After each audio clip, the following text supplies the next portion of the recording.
So you're welcome once again, Mr. Henry.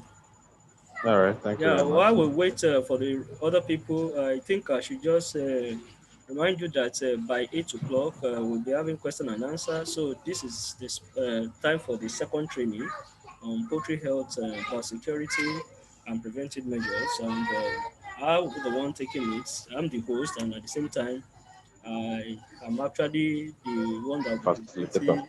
Yes, the facilitator. So will I appreciate if you can keep it on mute so that we can maximize the limited time that we have before we go into question and answer. And please, if you have any question, you can note it down, and you'll be able to ask by 8 p.m. when we'll be going to the question and answer. So let's get started immediately. Okay. All right, please, I will appreciate if you can put it on mute so that we can maximize the time. So, like I said, we are going to poultry health, biosecurity, and preventive measure. Many people have heard that word, biosecurity and preventive measures, but unfortunately, so many people don't actually understand what it takes, what it entails, how to practically apply such an important thing on their farm.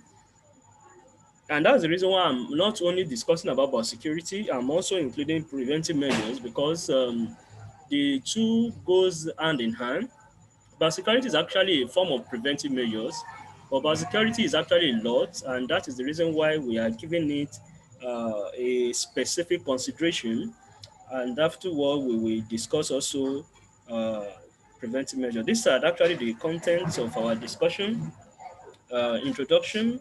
That's when we'll be discussing about the definition of biosecurity, and then we'll be talking about the preventive measure. What are the basic principles of biosecurity?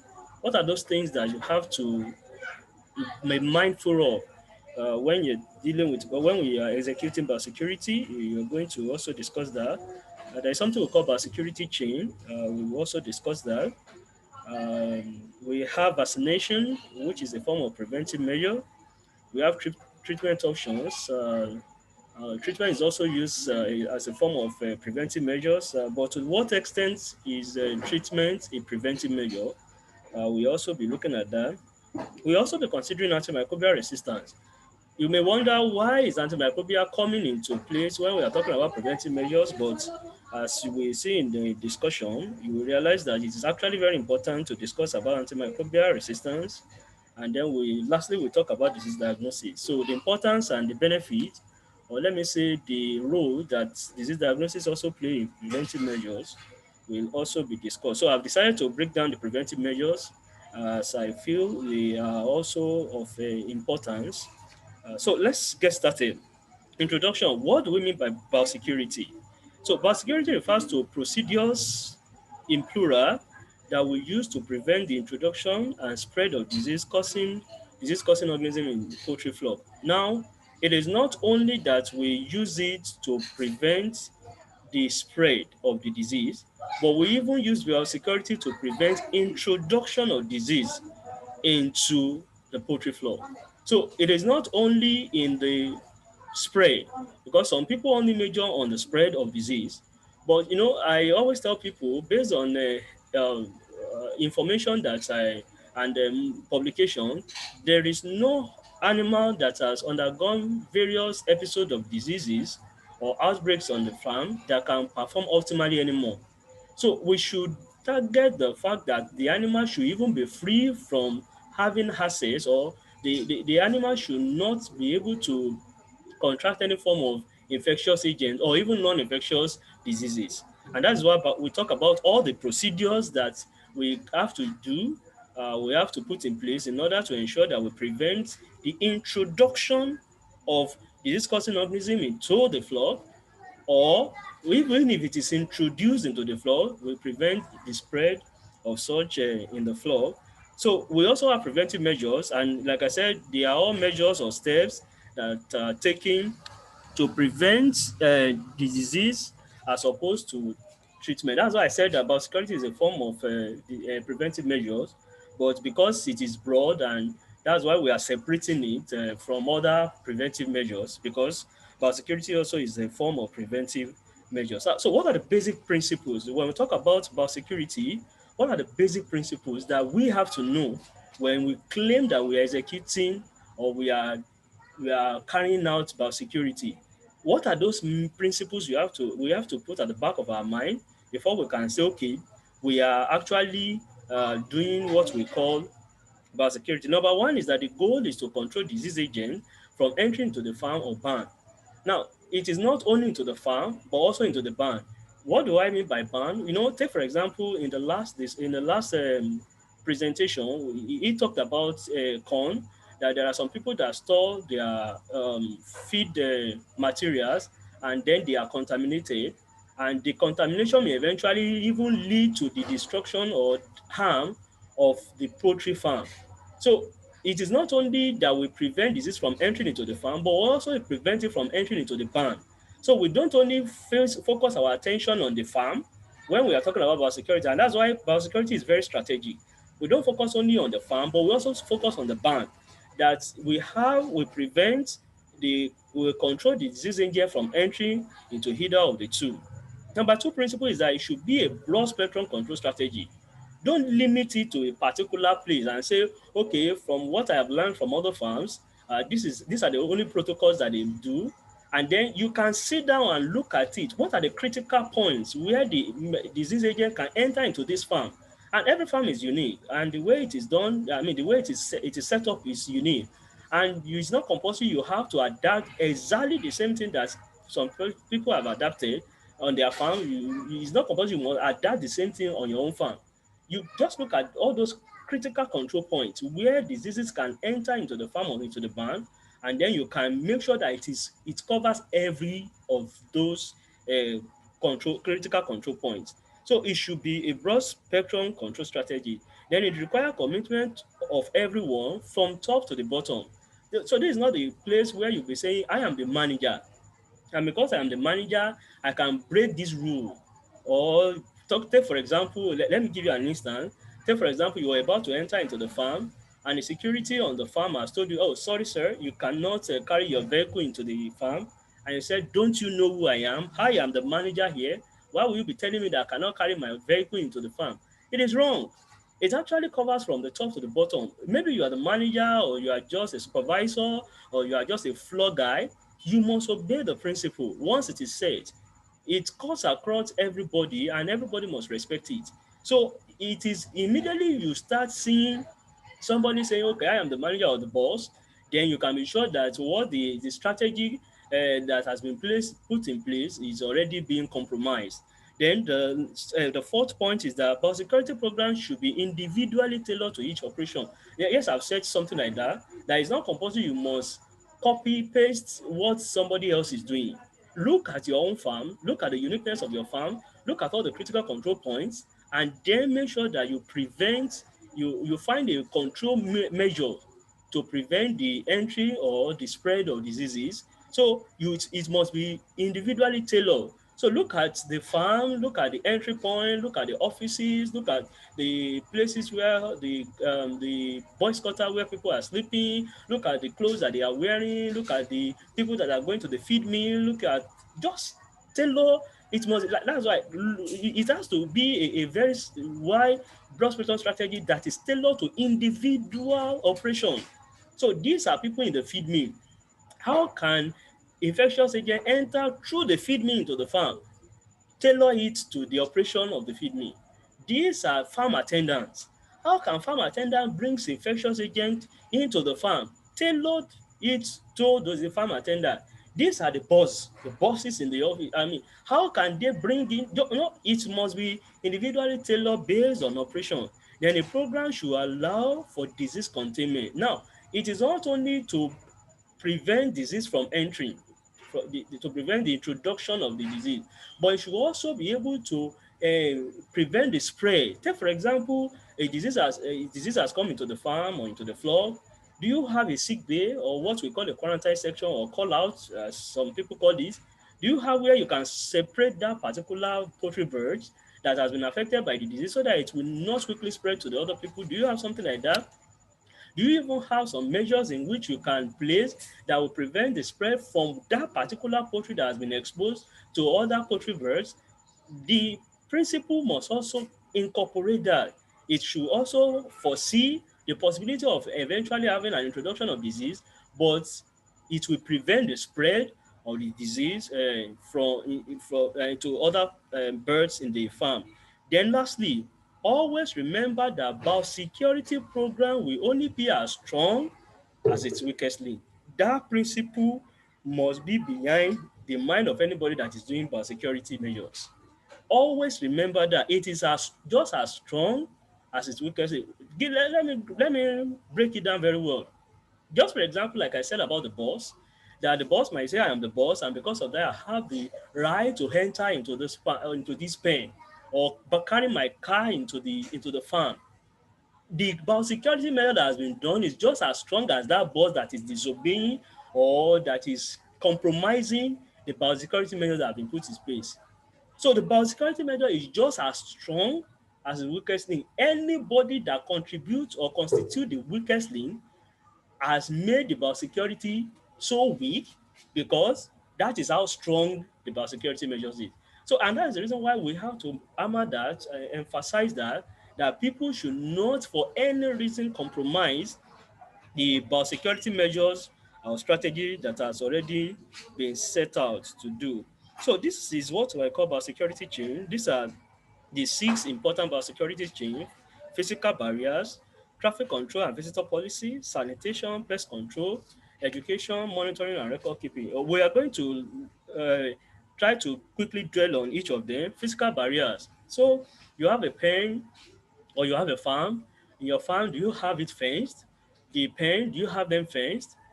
Do you ensure that there is no way there can be an entry of rodents, there can be an entry of birds, there can be an entry of any other unwanted visitors? And when I say unwanted visitors, not necessarily it may be reptiles, it may be anything, or lizard. Do you ensure that your pen is that free from such intruders? So physical barrier is important. Ensure that your pen or your farm is well fenced, that it is only going to permit what you permit to enter.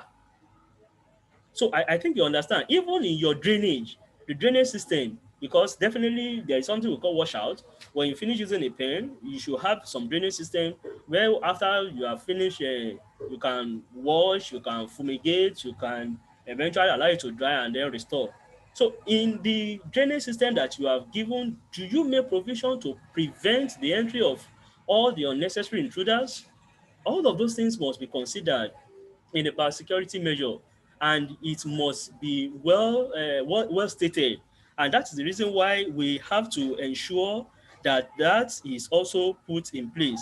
And that is when we talk about the physical barriers. So ensure that you make you fence, there is gate, there is wall, there are doors, and to exclude any form of vectors. And then all unauthorized people or vehicles, other birds or animals from the environment, dirty equipment, and all of those things that's what we describe as physical barrier. One must ensure that they are not allowed to enter. So what about traffic control and visitor policy? That should be that should be well spelled out. To what extent can a visitor enter into your farm? For those people that are selling products or farm produce on their farm, most of the time what they do is that they ensure that the place where they are selling farm produce is external of the farm. Take for example, this is the gate. They may construct like somewhere after the security post, they may construct somewhere where they can have visitor come in to buy whatever they want to buy or to make inquiry whenever they want to make inquiry. They will not be allowed to pass through the gate to the other side in the farm. So those are some of the policies that must have been spelled out, well written, documented. Sometimes you have to even paste it. You say restriction to visitor, something like that. That a visitor will know that okay, I'm not supposed to pass through this place, or I'm not supposed to pass beyond this place. Well, make it well documented and spelled out. Put it in different locations. The one that the farm manager cannot even do, let it be well spelled out. It should be well documented. Then we talk about sanitation. Well, we all know the importance of sanitation. So ensure that everything that you are using is clean. the drinking trough, the feeding trough, everything you are using must be clean. Some farms, you go to some farms and you look at the net that they are using for their pen, you realize that everywhere is filled with cobwebs and they don't clean it up. And that can eventually, when there is breeze, that can allow some particles that have been held as a formalin to enter in.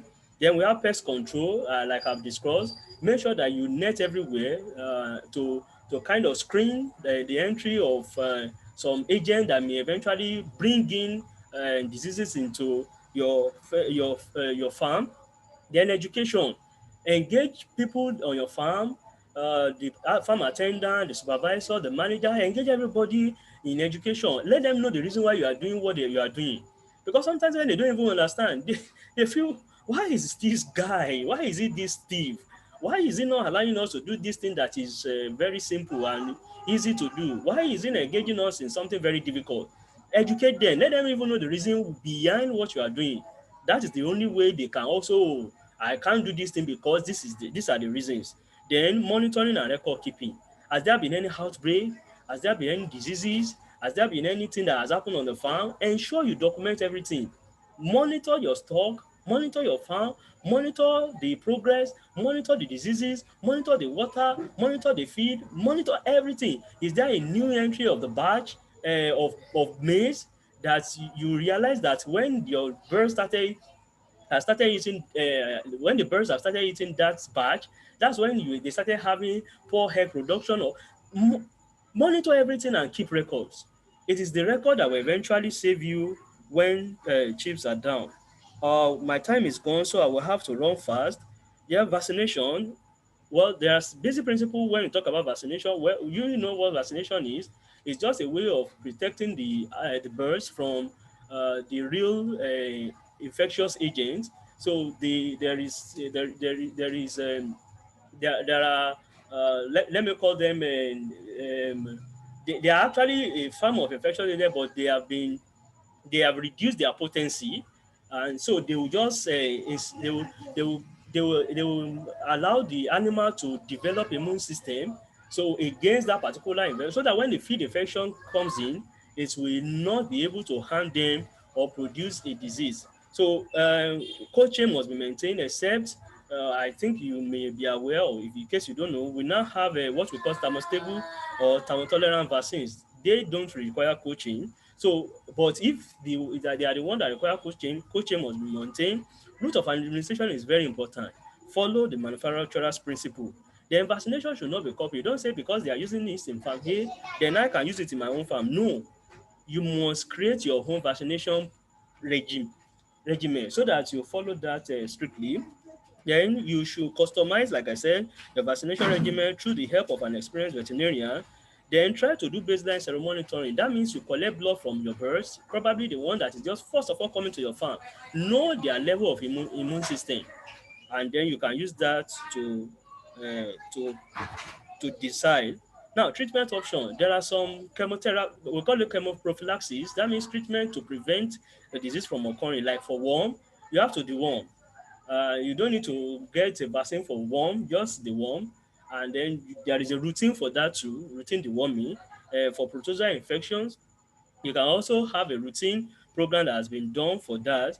But everything that you do when it comes to drug, be very, very careful. Consult an experienced vet to help you design a treatment program on what to use at a particular time, and use immune booster regularly, something that can boost the immune system of the animal like multivitamin. Use it regularly so that the animal can be able to fight infection by themselves.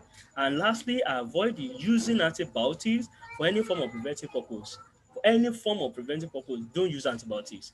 If some people have told you that you can use antibiotics to prevent disease, tell them that you have learned somewhere that it shouldn't be used, because we will see the effect very soon. Yes, the air is the effect, antimicrobial resistance. If you use regularly antibiotics, when the animal eventually comes down with the disease, you may eventually go back to those antibiotics and realize that they are not working for you anymore. And that's the reason why you should be very careful not to use antibiotics for a preventive purpose. Now, antibiotic resistance happens when germs like bacteria and fungi develop an ability to defeat the drug designed to kill them. The drug has been designed to kill them, but now they are resistant to it. They don't die because of that drug. That means the germs are not killed and continue to grow. And antimicrobial means that bacteria have become resistant to the antibiotics designed to kill them. I've said that earlier. So infections caused by these antibiotic resistant germs are difficult and sometimes impossible to treat. That is the reason why you shouldn't for any reason use antibiotics for a preventive purpose. Because now you are using for a preventive purpose when there was no disease. And when disease has come, these antibiotics, these the germs are resistant to the antibiotic. Now you use it for the disease outbreak, and now it's not effective anymore. That's number one. Number two is that sometimes it affects what we call normal flora inside the digestive system of the animal. These normal flora have their own functions. They are bacteria, but they have a good function they are performing in the digestive system of the birds. And now you start killing them with the use of antibiotics. That is why I strongly always discourage the use of antibiotics. Use antibiotics with under a supervision and an advice of an experienced veterinarian. In in your preventive measure, do not forget to avoid activities that may lead to antimicrobial resistance. Like I said, preventive measure, that is the reason why they have to come under preventive measure, because antibiotics must not be used because of antimicrobial resistance. I think we are getting to the last part, which is disease diagnosis. Now, what is the importance of disease diagnosis in preventive measures?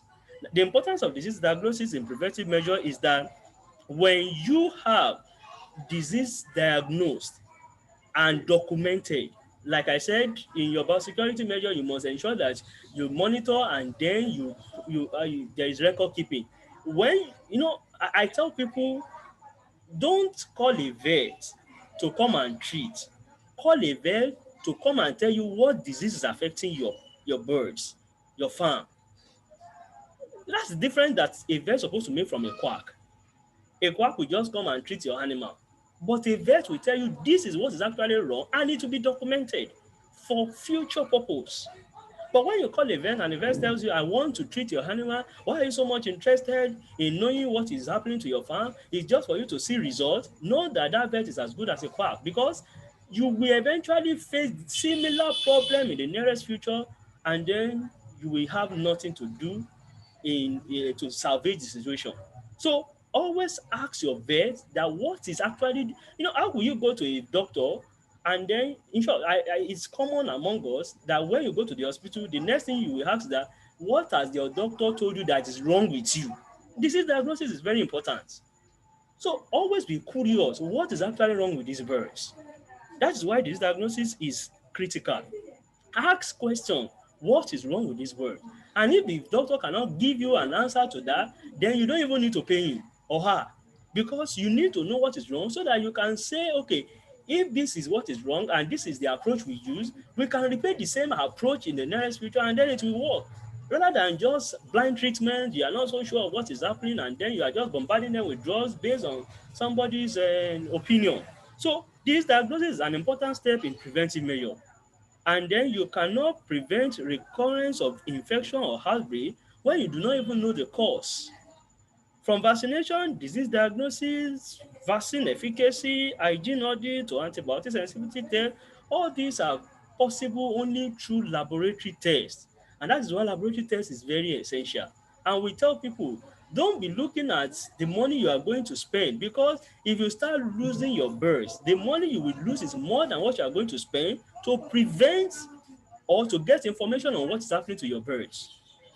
Always ask for a disease diagnosis from a veterinarian. It will save you a lot. Now, there is something that has been developed for us, for all the farmers. It's just a way in which we can, let me say, as an organization that I coordinate, a way of helping the farmers. And we call it a veterinary consultation, online veterinary consultation, and it's free of charge. You can get a professional consultation online and it is free. All you need to do is to just click on this link and it will take you, and you are going to see free and you are going to see the paid one, the paid version. But you can click on the free and register what is wrong, and somebody is going to get back to you to tell you what to do. In short, it will be able to tell you, okay, these are the things you can do in order to prevent the recurrence.